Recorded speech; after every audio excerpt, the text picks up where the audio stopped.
Was Brexit's take back control all about snouts in the trough? My name's Mike Cashman. I'm putting this forward as a theory, as a hypothesis. I'm very open to your comments. I'm not saying that's definitely the case, but I just want to explore that possibility and explain the reasons why I say that that might be the case.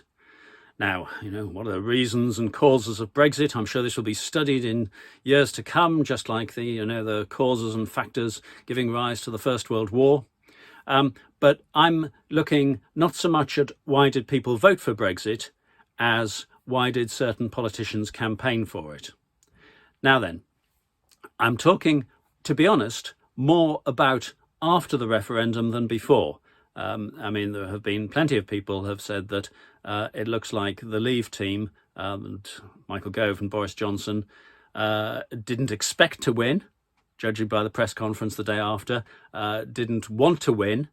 That the point, from Boris Johnson's point of view particularly, was to become the hero of the populist part of the Conservative Party and position himself well to become the next Prime Minister. And it didn't go quite according to plan. I see that Paul Stevenson from Vote Leave has recently been saying in various places, well, yes, we did have a plan for Brexit, but we didn't have a plan for the press conference the day after, and that's why it was such a shambles. Can I just point out that if you have a plan for Brexit, the press conference becomes reasonably straightforward, because what you do is you then say, let us explain our plan for Brexit. I have this simple principle that if you're capable of doing something, I'm talking about a significant organisational project or bigger, then you're capable of describing how you will do it. And if you can't say how you will do it, you can't do the job. It's the whole basis behind project proposals. Anyway, so we have Vote Leave completely unable to explain what it is that they're going to do, how those who proposed Leave are going to make Brexit happen. But what was the motivation after that point, particularly for people like Boris Johnson? Now, a lot of people have said that this was all about helping his rich backers with tax avoidance. I'm not seeking to dismiss that here as one motivation, but I want to focus on something else. Snouts in the trough.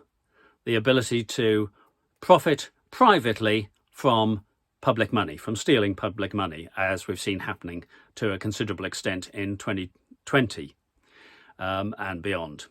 Now, what I'm not saying is that back in 2016, Boris Johnson and Michael Gove were able to predict that there would be a coronavirus pandemic starting in 2020 and that there would be the opportunity to make millions for their cronies out of PPE contracts from people who are unqualified to do so. Obviously, that wasn't what they predicted, wasn't what they were able to predict. But just as a football team seeks to get the ball passed to each other out of their own penalty area in order to build up their attack, and they have an ultimate objective, which is to get the ball into the opposite goal, and they don't know how that's going to happen. Might be down the right wing, down the left wing, might be some interpassing down the middle, finish with a shot, a header or whatever, but they're seeking to improve their position to move towards the point at which they can achieve that goal. So in the same way, I expect that Gove and Johnson, or I think it's certainly a possibility, that they looked at this situation and thought, the more that we can get our hands on the levers of power to take back control, particularly if we can get out of the any influence by EU fair procurement laws, the more there will be opportunity for us.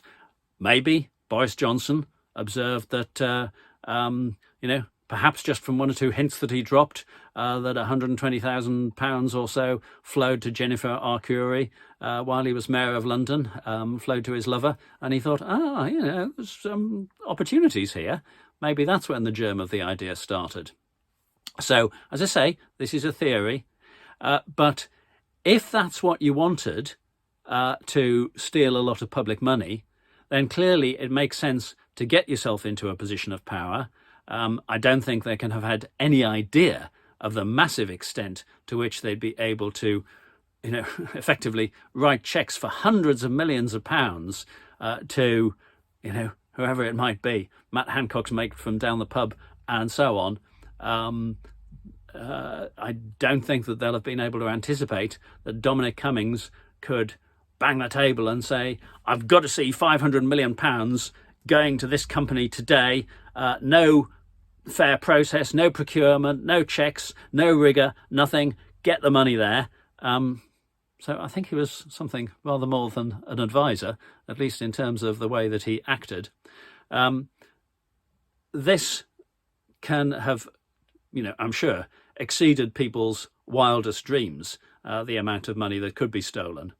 But was the initial motivation, certainly for pursuing Brexit, for making use of that opportunity, the idea that the chance to get our hands on hundreds of millions of pounds of public money, that should be going, in this case, for valid purposes for the NHS, was it that they started to see the idea that they could raid the public purse, and that for the politicians, the key Tory politicians, that explains a lot of their actions since then.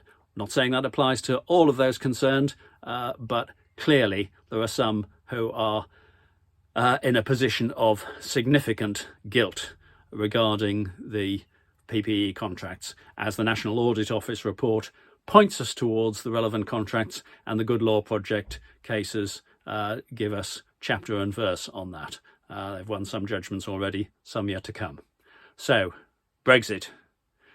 Was it all about snouts in the trough? Said at the start that's a theory. I'm interested in your views. My name's Mike Cashman. Channel is called Britannia Waves the Rules. This video very much on the theme of that. Please subscribe to the channel, tell your friends if you found this useful. And, of course, don't forget to buy the satirical books. Thank you.